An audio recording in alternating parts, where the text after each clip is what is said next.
আপনারা মুক্ত হস্তে দান করুন।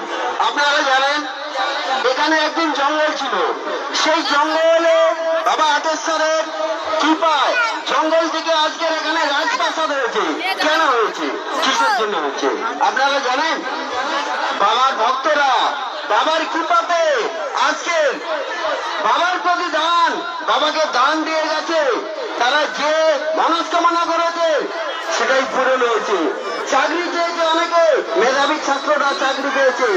অনেকে ব্যবসায় উন্নত, বাবার কাছে কৃপা চেয়েছে, বাবা কৃপা করেছে, ব্যবসা করেছে, ব্যবসায় অনেক উন্নত করেছে। তাই তো বাবার কাছে এত হাজার হাজার টাকা দিয়ে গেছে। তাই আজকে বাবার কৃপা এখানে রাজপথ